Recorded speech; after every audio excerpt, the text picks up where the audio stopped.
Əli İmran Kazımov, xahiş edirəm sual verəsiz. Sərdar bəy, Gürcüstanda olan hadisələrə münasibəti necədir? Gürcüstandakı hadisələr Avropa ilə Rusiyanın rəqabətindən ibarətdir. Avropa orada istəyir ki, əvvəlki vəziyyəti qaytarsın Gürcüstanı, yəni Avropa ilə yaxınlaşan bir Gürcüstan. Rusiya da orada o İanaşvilinin başçılığı altında neçə ildir orada yatıb iş qurub. Orada kilsədir, bir də İanaşvili. O ikisi Rusiyanın şeydir, necə ki Ermənistanda kilsə məlum oldu ki, Rusiyanın agentidir. Necə ki bizdə Allah şükür Paşazadə Rusiyanın deyirdi ki, mən ölənə qədər Putinə sədaqətli olacağam. Gürcüstanda da keşiş bilavacı Rusiyanın adamıdır. O keşişlə özdəki dura bilmir, ağzı dəyər yerə qoca bir kişidir. İanaşvili Gürcüstanı pul hesabına tabe elətdirdilər Rusiyaya. İndi orada Rusiyanın maraqlanmıdır. Baş verən hadisədə o güclərin rəqabətinin əks olmasıdır. Başqa bir şey yoxdur. Aydındır. Sərdar bəy, çox sağ olun. Təşəkkür Siz də edirəm. sağ olun. Minnətdaram. Əgər başqa sözünüz yoxdursa biz... Mən nə demək istəyirəm? Baxın, əgər doğrudan da bizim bu televiziya çıxışlarımızın heç bir əhəmiyyəti yoxdur, o adamlar heç çıxın gedin, çıxın gedin. Niyə ki oturub bizə qulaq asırlar? Mənə həmişə bu sual düşündürür. Mən bəzən o rəylərin altından qulaq asıram. O adam niyə oturub bizə axıra qədər qulaq asır? Deməli, o adamın beyni ilə ağzı arasında əlaqə Yox, yoxdur. orada bəlkə də öz mövqeyini Qətiyyən dəqiqləşdirmək elə istəyir, deyil. baş O, verən o ictimai bilir, siyasi hadisələrlə elə bağlı. deyil. O mənim çıxışımın nə qədər düzgün olduğunu bilir. Amma özünün şəxsi pasivliyini haqq qazandırmaq üçün mənə hücum edir. Kimzadə nə demək istəyir? Bir adam uşağı, həkim gəlir, balaca uşağı sağaltmaq üçün iynə vurmağa, uşaq onun əl-qolunu cırmaqlayır. Bu sindrom bizim kimi, bax, xalqımızın düşdüyü vəziyyət budur. Sən ona deyirsən ki, qardaş, bu belədir, o sənin başlayır cırmaqlamağa. Siz niyə hücumla qıcıqlanırsınız ki? Siyasətlə məşğulsunuz, peşəkar siyasətlə. Hücum Mən da olacaq, hücumdan, ittiham da mən olacaq, o adamı, qınaq da olacaq. yox, mən hücumdan nə, qardaş, mən başımı iti oyuna gəlib, mən elə çıxıb keçsədim bəziləri kimi 5 il siyasətdə qaldı, dözənmədi çıxdı. 40 ildir mən bu əzabın, əziyyətin içində əziyyət çəkirəm. Ailəm də, özüm də, qohumum da, qardaşım da və s. və s. Mən qıcıqlanmıram. Mən xalqıma o qədər yanıram ki, bəs biz bu qədər iş var bu adamda niyə ağıl əmələ gəlmir? Niyə bu düşüb, əksinə mənə hücum eləyir? Bu elə bilir ki, bunun problemlərinin kökü müxalifət. Ha, bugün müxalifət demirsən, yoxdur. Ha, yoxdur, sonra vəziyyətin düzələcək. Niyə tez dediysə müxalifət yox, ya yoxdur. Həqiqətən də yoxdur.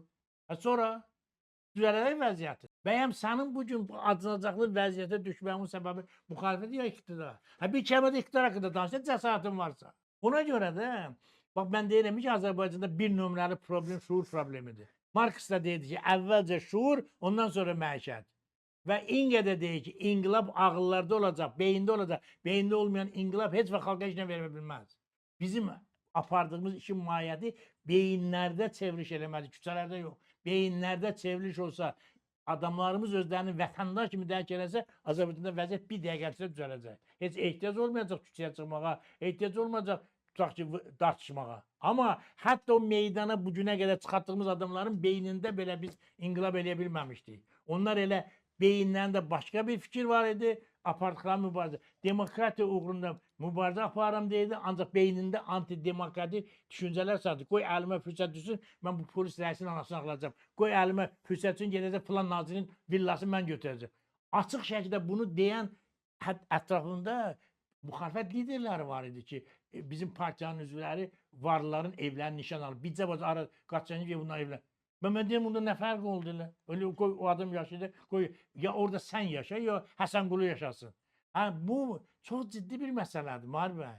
Azərbaycanda müxalifətin özünün, müxalifətin tərəfdarların özünün siyasi şuur deyil, məişət şuurudur. Hamı müxalifətə kimlər gəlir? Necə eləyək, acından ölürük, qırılıq. Heç kəs demir ki, xalqım azad olsun, heç kəs demir ki, mən ölüm, başqaları yaşasın. Hamı deyir ki, mən yaşım, başqaları ölsün. Mən deyirlər, müxalifət çıxıb küçələr, hər kəs çıxsın, müxalifət tutsun, həbs olsun, bəlkə vəziyyət düzəldi, ondan mən bəhrələnəm. Bu cürə düşüncə ilə Azərbaycan xalqı heç vaxt azad ola bilməz. Sizin Vladimir Vladimiroviç Putini bugün təbrik etməyə imkanınız olsaydı, nə deyərdi Sərdar bəy? Mən elə adamı heç vaxt təbrik eləmərəm. Mən deyərdim ki, 73 yaşım var, 5-6 il ömrüm var. Rus xalqının gənclərini niyə öldürürsən? Ölən adamların içində bir dənə 70 yaşında adam öldür. Hamısı 20-25 yaşında Rusiyanın gələcəyi olan insanlardır. Niyə bunlar qırğına verirsən? İnsan qədər bəyəm qiymətli xam mal var. Sən nə uğrunda mübarizə aparsan? Niyə edirsən Ukraynanın torpağını, Ukraynanın faydalı qazıntıları? Sən əgər o, baxın, bunun əldə etdiyi torpağın qiymətinə baxın, 1 milyon Rus cavanı bu qədər o torpağa dəyər, sən dünyanın ən böyük ərazisi sənin əlindədir. Sən ondan onsuz istifadə edə bilirsən. Dünyanın ən zəngin ölkəsisən, dilənçi günündədir ölkən. Şəhərlər boşalır, kəndlər boşalır.